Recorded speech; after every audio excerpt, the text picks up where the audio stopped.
ومن أحسن قولا ممن دعا إلى الله وعمل صالحا وقال إنني من المسلمين। জানাজা কার নেই? জানাজা নেই শহীদের।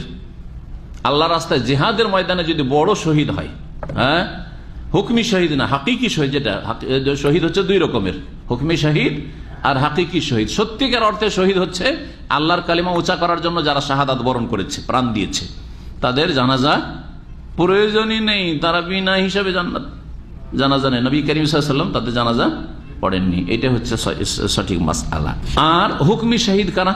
যারা বিভিন্ন মারাত্মক রোগে আক্রান্ত হয়ে মারা গেছে, অথবা পানিতে ডুবে, অথবা ফ্লাইট দুর্ঘটনা, এরকম অ্যাক্সিডেন্ট গুলো বলা যেতে পারে। অ্যাক্সিডেন্টও শাহাদাত, এগুলো হুকমি শহীদ।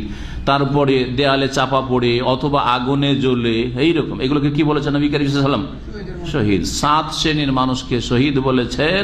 আর শুহাদাও সাবআ গায়রা শহীদ ফি সাবিলিল্লাহ। আল্লাহর রাস্তার শহীদ ছাড়াও 7 রকমের আরো শহীদ রয়েছে, তাদের জানাজা পড়তে হবে কিন্তু। সুতরাং অ্যাক্সিডেন্টে কেউ যদি মারা যায়, জানাজা পড়তে হবে। কেউ যদি জ্বলে মারা যায়, জানাজা পড়তে হবে। কেউ ডুবে মারা যায়, জানাজা পড়তে হবে। কেউ যদি পেটের রোগে মারা যায়, জানাজা পড়তে হবে।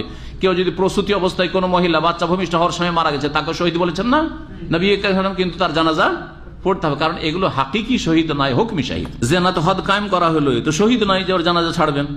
তারপরে এমন নাফরমান নয় যে তার উপরে জানাজা পড়বেন না।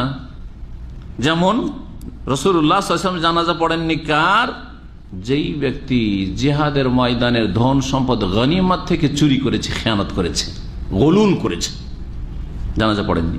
আর কাতিল নফস, আত্মহত্যাকারীর জানাজা রাসূলুল্লাহ সাল্লাল্লাহু আলাইহি ওয়াসাল্লাম পড়েননি। রাসূলুল্লাহ সাল্লাল্লাহু আলাইহি ওয়াসাল্লাম পড়েননি জানাজা। তবে কাফের নয়, আত্মহত্যাকারী। সতর্ক, সাবধান করার জন্য, যাতে করে আর গ্রামবাসী কেউ বা এলাকাবাসী কেউ আত্মহত্যা না করে, অথবা এইরকম গনিমতের ধন সম্পদ থেকে এইরকম খেয়ানত না করে, সেই জন্য এই কাজ করবে। হদ কায়েম করলে গুনাহ মাফ হয়ে যায়। এর আগে মাসলা বলেছি, কিন্তু হদ কায়েম করলে দুনিয়ার যদি শাস্তি দিয়ে দেওয়া হয় দণ্ডবিধান, তাহলে গুনাহ কি হয়ে যায়? মাফ হয়ে যায়। যেই অপরাধের জন্য শাস্তি দেওয়া সেই অপরাধ